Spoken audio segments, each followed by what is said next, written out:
lived in a nice country area, but I always thought there was more to life than England. So I was into languages, and I saw it as a passport to working overseas at some stage.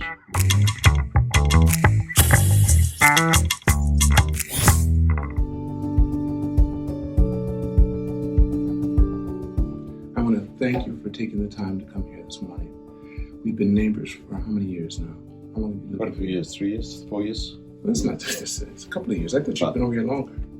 Tokyo American Club neighbors for a while. We've been there for a long time, because you joined the club when? The latest I joined was 2003. The first time? 2006, sorry. Came back in 2003. First time was 91. In 91. Actually I arrived in 91. I joined in the beginning of 93. And then I left Japan middle of 96. Went to Hong Kong for 2 years, and then Taiwan for 5 years, and then I came back. Where were you born? Born in Sussex in the UK, south of England. Okay. And you stayed there until? I stayed there until I was 8, and then we moved to the East Coast, and a town called Colchester. I went to school there, and then I went to London, went to university in London. Worked in London for a few years, and then I got sent overseas, and my first overseas posting was Bahamas. That's not bad. That's not bad. Yeah, hardship posting. Nobody wanted it, so you said, I'll take it. Of course it's paradise. And from Bahamas to Tokyo, which was kind of from heaven to hell initially. Really? From a beach paradise to Shibuya, right. Trying to learn Japanese. That's right. Trying to get Japanese into my head. When you were growing up, you just told me you're the youngest. Older brother. I've got an older brother, and I've got a stepsister from my father's second marriage. Right. And my condolences, you said your father passed recently. He passed end of last year. Yes. End of last year, yes. Your mother, how's she doing? She's okay. She's 91 at the moment, still living at home. We have a lot of things in common. My mother's 93 years old. Your birthday's October 8th. Yes. Mine's October 6th. We're both Libras. Yeah. What Chinese character are you? Tiger. Yeah, you missed it. 10 years. Yeah, seniors. There have to be 12 years gap between each other. What's yours? I'm a dragon. Ah, yes. But still, you're close. You're a tiger. It's the closest thing you want to have. Yeah, we both have claws. So one's mythical, one's real. Yes. Don't breathe too much. That's right. So, growing up in England, what was it like for you? I always wanted to get away. I like England. It's a beautiful place. I lived in a nice country area, but I always thought there was more to life than England. What age did you start feeling this way? I guess the first time is we went on overseas holiday when I was 9. We drove down through France to Spain, spent a couple of weeks in Spain, drove back again. And while I was in Spain, we met my cousin who was at university doing languages, and she and I went shopping to the shop, and she was babbling away in Spanish, and I thought, wow, this is so cool, I want to do this. Really? So I started learning languages from 11. What languages did you start learning? French at school, and then Spanish at school, and Spanish at university. So you speak both now? Yeah, reasonably. Okay. It's rusty. Right. How's your Japanese? Japanese is okay. Yeah, I do business in Japanese.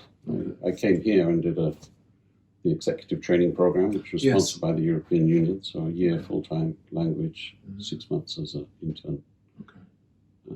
My business is insurance, so I spent 6 months with 2 insurance companies. So you were with Corn, you were doing insurance then? Yeah, I was running the insurance division. That's why he would always get the information through you guys of the cars that were becoming available. Yeah, from Robin. That's right. He's now in Portugal, I think. That's right. But his son is still here.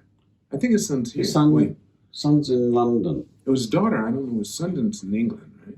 Yeah, I think they're both in England. Are they? Okay. They were both in insurance as well. Is that right? Yeah, I think she's now married with children. She is. To an insurance guy. Right. And Will, the son, is working for, last I know, Aon in London, the insurance broking. So you got your first dose of someone speaking a different language who's related to you, And then you decided, okay, I can't stay in this place. So what were your plans for getting out? Yeah, it was a combination of things. I guess my childhood was also kind of my parents broke up when I was early teenager, so it was a couple of unhappy years, I guess, from that point of view. Because they kept it away from you, so you didn't know what was happening? We didn't know until it was almost okay, that's happening. What I'm saying, I was 14, I think, at the time. So your image of what you thought was taking place wasn't, and then all of a sudden they're leaving each other. Yeah, so you get that kind of, everything you believed in is kind of shattered, and you have to readjust. And one of the ways of readjusting was getting into study and then going to London and enjoying myself as a student in London. Is that what you did? What studies what did you like? I did languages, modern languages, so Spanish and a little Portuguese as well. Yeah. So I was into languages, and I saw it as a passport to working overseas at some stage. And then I looked for jobs that were international companies, international division. I joined what was called Royal Insurance at the time, large British insurance company that was at that stage a large international company. They've shrunk since then, but worked for them for 5 years in London, and then got to the Bahamas. Okay. So what was your position there? I mean, was it just on commission? No, we were the underwriting company, so we were taking the risk, and we worked with agents who were taking commission. At Corns I was a broker, so I was getting commission basis in terms of. So what was your job? What did you do before that? When you as an underwriter? So I was not really an underwriter. I was more. Although my first job was technical manager in the Bahamas, after that it was more sales. I've been more on the sales side. Okay. So business development, team management, motivating team, cross-cultural teams, which is, I know is close to your heart. Right, it is. And it's been great. For me, the exciting part of my work is not necessarily the technical side; it's the people side. Right. So when you went to the Bahamas, what was your first feeling about that? You go to the Bahamas. You'd never been there before. I'd been, actually. It's funny. I went to see my stepsister. And how old were you, first of all, at that time? 26, 27. You can imagine. I visited my sister who'd been living in Florida, and we took a cruise, one of those one-day cruises that goes to Freeport and back. And I said to her on the way back, one day I want to come and work here or live here. Really? And 2 years later I was there. It was kind of and you see the power of the mind, I guess. 5 years? No, just 2 years. 2 years. But it was great. People were fantastic. And it's interesting because, I came out of London during the riots in London. Right. That was in the late 80s. Right. So Brixton burning and all those things. Right. And I went to a country that was a black country, and I was the minority, which was interesting experience. Did you no, I just felt welcome. Really? The whole time? Because they had their own. There had to be something. Drug-related crime at that time. In the early 90s, late 80s. I didn't affect me. I didn't see it. Some of my friends did. I had friends who were at knife point in their own apartment, which was a bit scary. But I never had that. The people I worked with were really great people. Actually, the first week I was there, my boss's secretary invited me to her daughter's 6th birthday party. And she invited everybody, and I thought everybody would go, but my boss didn't go, and the other British guy who was in the office didn't go. But I went there, and I drove through this all-black neighborhood, wondering what is the right decision. Okay. And it was fantastic. The fact that I went changed the mindset about me, I think. Did it really? How did it change you, and what way? Because first of all, what was your mindset prior to there that you realized once you got there? Once I got there, I was a little bit scared. Okay. That was your mindset. And I thought, did I make the right decision? Was I expected to be here? And, Sandra, who was the secretary, was kind of looked shocked. And she said, oh, come in. And everyone was drinking out of paper cups, and they gave me a little crystal glass. And you said, "Oh, one guy said, why does he get the glass?" It's like, oh. But it was great. I mean, it was the best thing to do. Because what I learned, I guess, is that everyone is the same underneath. Right? People are people. If you treat people well, they treat you well.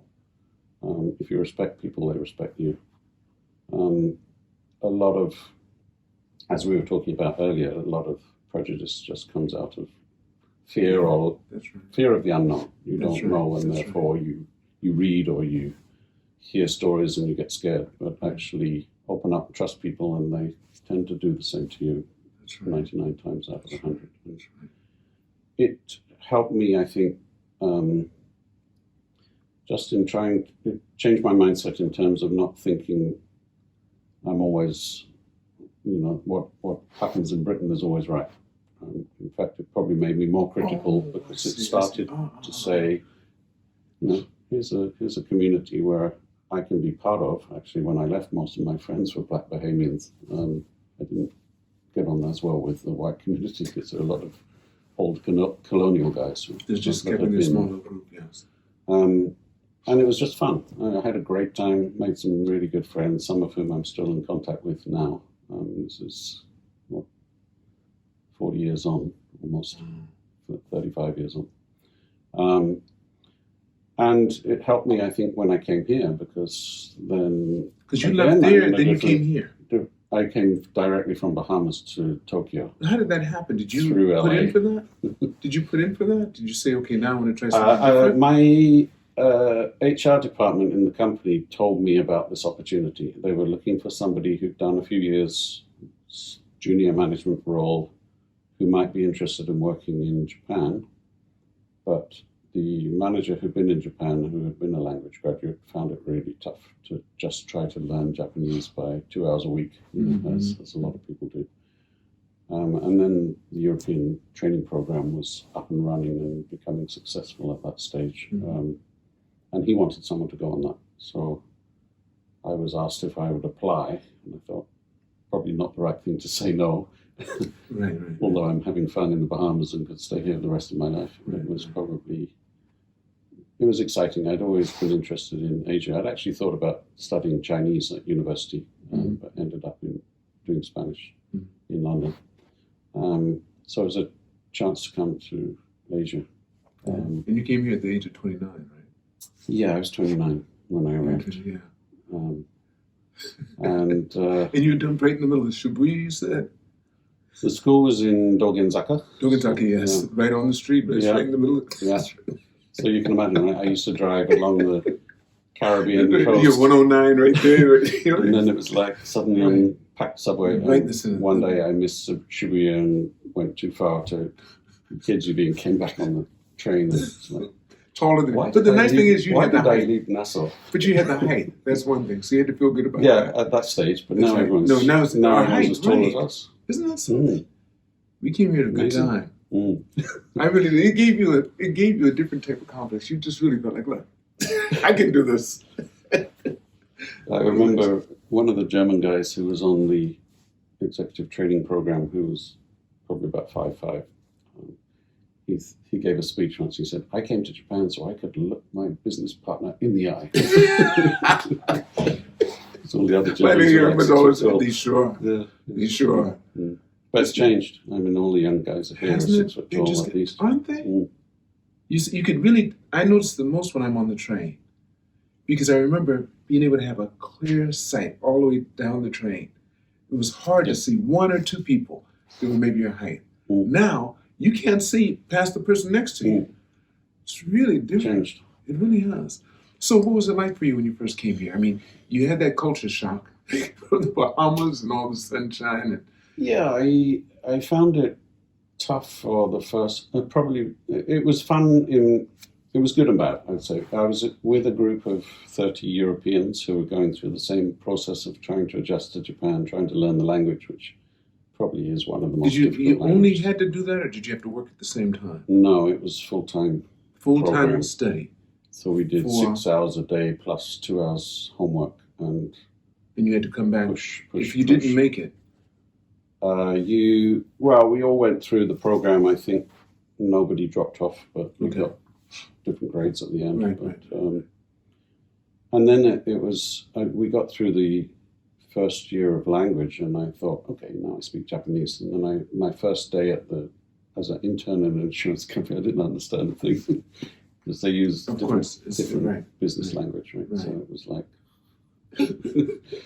so it was quite tiring. It was probably harder work than working to learn the You language. did that for a year. in the country. Yes. And it's Quite every high day. pressure. You get Saturday, Monday to Sunday, Friday. Monday to Monday Friday. to Friday, right? But then we had to learn like 6-7 kanji a day Okay. for the year. So it was like, Did you have to write? You had to read it and write it and right, everything. yeah, And we read. had a written test as well. Did you keep up with it so that you can read the paper now? I mean, No, not really. I'm comfortable in terms of emails I see in Japanese that are in my, talking about insurance because that's my field, industry. right. But if you switch to medical or Of course. politics or something, then But so that's not unique to but in England. In communication is England not too. just about being perfect. Right. It's Of course. about Of course. being I able just to right. connect. Right. I think one thing is not showing fear or you shutting yourself down when people get a glaze over their eyes when you know they don't know what you're saying. Or just say, I don't understand. Right. But you're still engaged, Mm. and they'll appreciate that. I was working with the same insurance company, so they transferred me to the program after I finished the language program. Mhm. I worked for them in Japan. That was Royal Insurance back in the day. And I was here for another 3.5 years. And then after 5 years in total, they asked me to go to Hong Kong. So I went to Hong Kong. And Hong Kong, that was 96, so it was just before the handover to China. Mhm. And I actually thought, Hong Kong should be easy because it's English language, it's British still, colony, although it's coming to the end of that. It should be easy to settle. I've been there on holiday, for a weekend trip and enjoyed it. I moved to Hong Kong and I found it really tough. How so? Just, you get spoilt in Japan in a way that you don't anywhere else. The service levels, the things you take for granted here, particularly service, I would say. That's the just biggest thing. I moved into my apartment in Hong Kong, no lights. I said, you've got to buy your own light, fix them yourself. But in Hong Kong, they don't have a tipping system, do they? They don't tip. No. You don't tip, but you get what you get. You give it maybe a round up, Okay, $1 maybe or something, Okay. but not like the US. Okay. And just aggressive culture compared with Japan. I've been there many times. Mm. And I went to China, mainland China. But I made some good friends. I still have good friends there. But overall, I found it, the first few months are more challenging than I had thought it would be because I would just think, it's going to be very easy. It's also very small. Right? So it's very small, very condensed, very noisy, in your face kind of place, which sometimes is good and sometimes you just want to switch up. Right. And from there I went to Taiwan after How 2 long- years. how- 2 2 years? years in Hong Kong. Okay. And then you went And to then Taiwan. I went to run the operation in Taiwan, which was 5 years. Loved Taiwan. Did you? Really nice people. What was it about Taiwan? that you liked? It's kind of, it's a very much a Chinese culture, but it's very influenced by Japan. So it's kind of halfway, I found, between Chinese and Japanese in terms of mindset. Okay. But very, very friendly people, great food, and space, which you don't get in Hong Kong. So Mhm. you can drive 20 minutes, you're up in the mountains, you're in a hot spring, just like Japan, or Really? you can go half an hour, you're on the beach somewhere. So it was challenging from a business point of view. Also. I guess language firstly, because I wasn't, as conversant, although I started to learn Mandarin, I wasn't nearly as competent as I have been in Japanese, and a lot of the dialogue was still in Chinese, so that was challenging. I think there was parts of our portfolio, there was some underhand dealing, should I say. Okay. So how did you handle From that? my Because predecessor. It was did challenging. it fall on you then?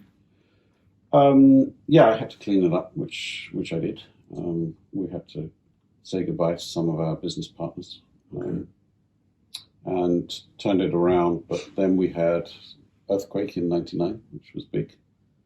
Power went out in Taipei, so that was a scary moment. Then we had a couple. Where were you when it happened? I was in my apartment. It was like 3:00 in the morning, but I got up. I couldn't stand up. I had to get down on the floor and basically pray, which I don't normally do. It was that bad. Yeah, and the power went out.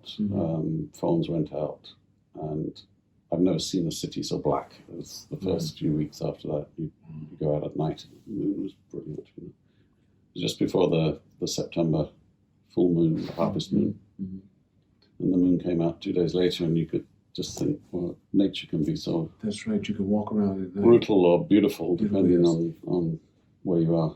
No traffic lights working, and actually the traffic worked better. Did it really? Because people weren't trying to run lights. Right. And being a little bit more gracious. But it was challenging, but it was good in terms of people learning about people, working with people, trying to pick up the pieces. And then we had a big typhoon after that, a couple of years later, where, I don't know if you remember, but the typhoon sat on Taipei and the brand new subway system got flooded out. Right. All the buildings have been designed with the electrics in the basement, so dark again. Taipei was a mess. So I had to walk up 13 floors to the office in summertime, which was. You stayed there for 5 years. Yes, but then the company globally had financial issues, and we had to pull out of Asia. So I had to actually shut it down, which was the sad part of being in Taiwan, was to close down the business and let people go. But I mean, they gave you a good severance, I'm sure. Yeah, they paid me, incentivized me to stay. Okay. And then when I left there, I left the company because there was a kind of offer to go back to the UK, but nothing concrete. And it wasn't really my intention either. I met my partner, who is Japanese, just a year before. And so. But how old were you at this time now? How old were you now? I was 40. What am I now? No, not now. I know what you are now. We're just 10 years apart. But at the time when you met your partner. 39. Okay, I thought you were in your 30s. Yeah, okay. 39. Just 20 years. 20 years? I'll be 21 this year. Yeah, so we just started dating. He worked for an airline. Okay. United, so that was problematic with because 9/11 happened at the same time. So we were closing down my business. 9/11 happened. Airlines were in chaos. So we decided it would be better because I spoke Japanese, he was based in Japan, that at least he could get a job quickly in Japan, and I would probably get a better chance of getting a job there than Taiwan or anywhere else. So I talked to a headhunter in Taipei, a friend of mine, and they actually offered me a job here. So I did a year as a headhunter. Executive search. I can't wait. I can't see you. Wait. What field? What area? In insurance and finance. Okay. Did you do well? I did okay. I only did 1 year. Okay, 1 year. I did it because it got me a visa. Okay. And it got me, the thing I liked about it was the ability to network. So I was knocking on doors. You've got to be persistent and pain in the ass in many ways to get through the door. But it was a good way to reconnect with the finance community. And one of the companies I went to see was a direct marketing insurance company, and they happened to be looking for their country manager. So as soon as you went I pitched why I could find them the right person, and then a week later they called me and said, "How about you?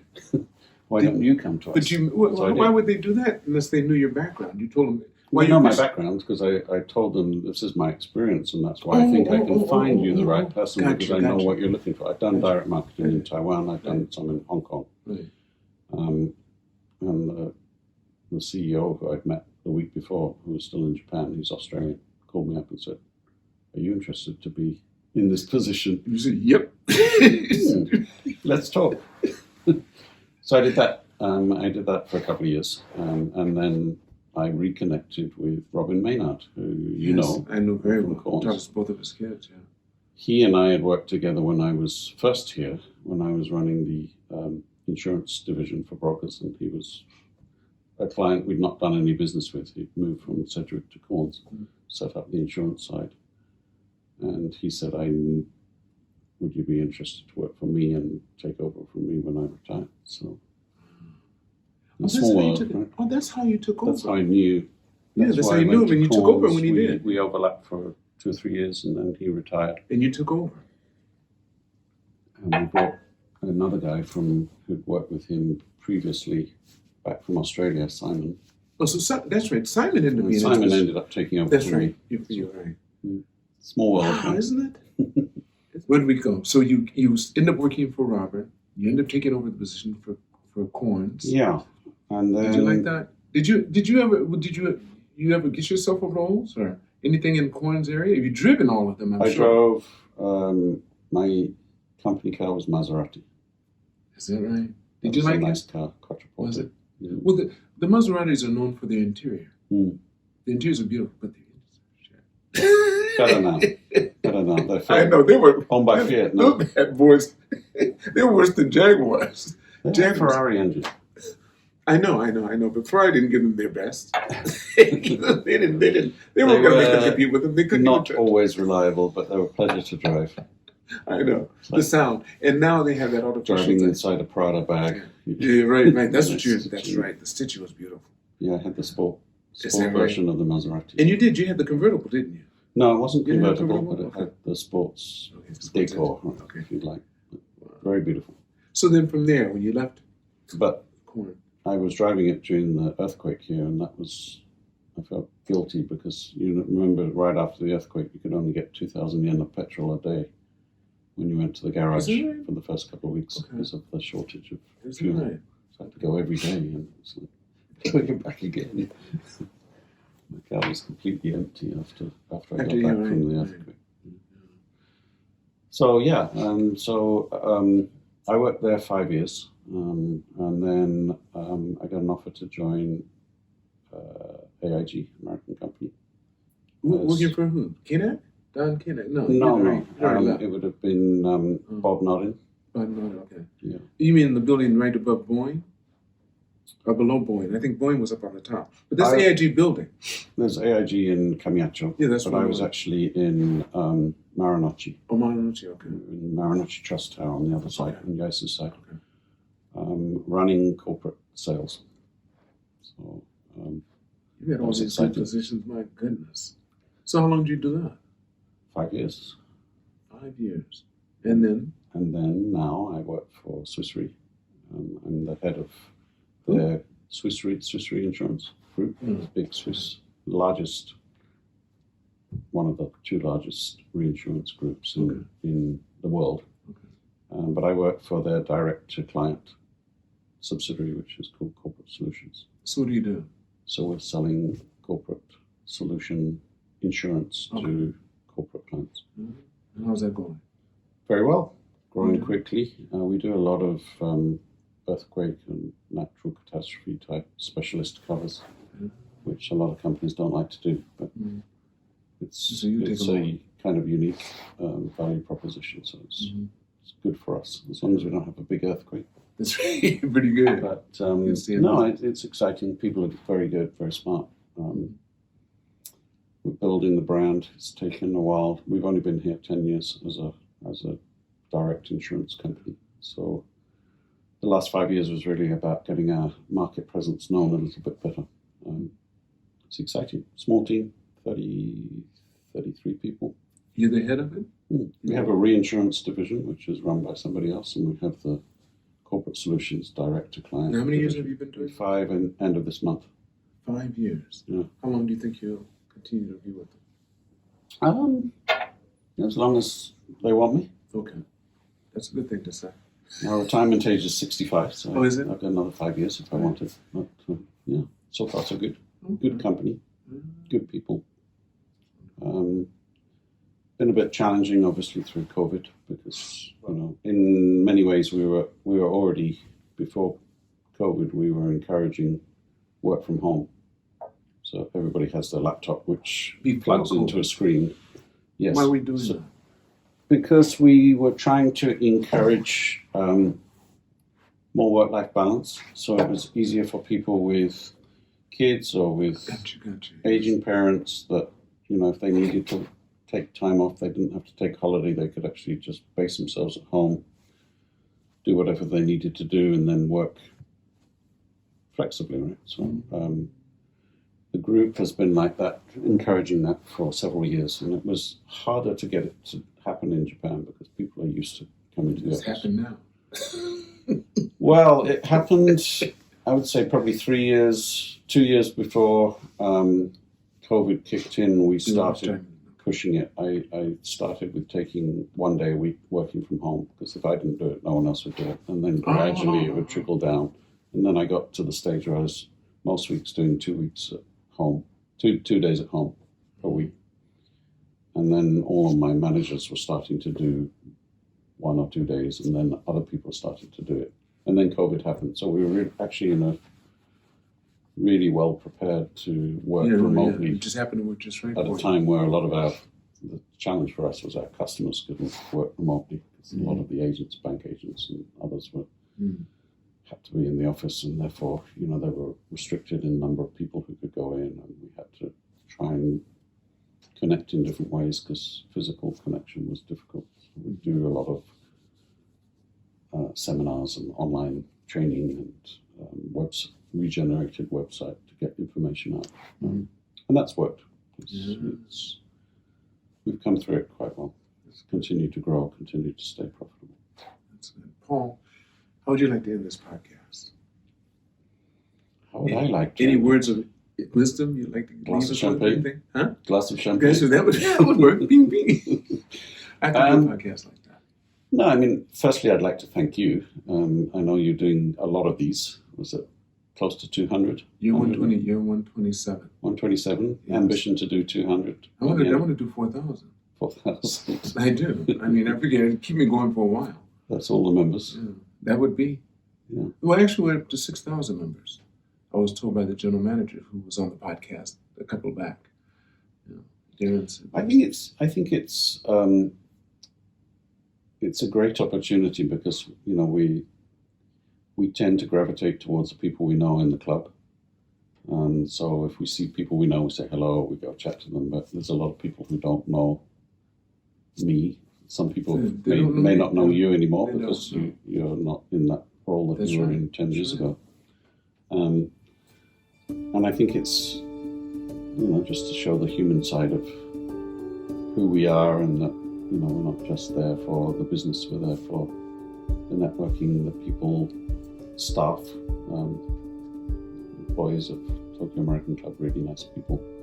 Every time you go there, you feel like it's home. So, Tokyo's become home for me, and a big part of that has been my life, not in the club, because I'm not there all the time, but having it available, going there to work out, going there to have lunch or dinner. It's a comfortable place for everybody to be. So. You like to see it's a home away from home? Yeah, in many ways. And I think particularly for those with children and families, then it's almost a lifeline for many people. So. But we've known each other now, 20 years almost. Easily. Yeah. Easily. When I saw you walking around the neighborhood, I said, Paul, come on. I want you on my podcast. She said, okay. I said, what? He said, okay, we've been talking about this for almost 2 years. We sure right? have. We have. We just kept on listening to each other, Push it back. We did it. Every time we do it. Yeah. Every time we schedule it, there was another wave. That's right. And then you came in. And this morning, I have to be honest, I was a little worried because I didn't let you know. Sometimes, if I think the person might have forgotten, but the way you wrote me the last time, I said, man, he's going to remember. He's going to be. And sure enough, bingo. Well, thank you so much. Thank you very much. Nice to see you again, Lance. Same here. Thank you for watching this podcast. Never forget, it's all unknown. Continue to reach for the stars, and you're too blessed to be stressed.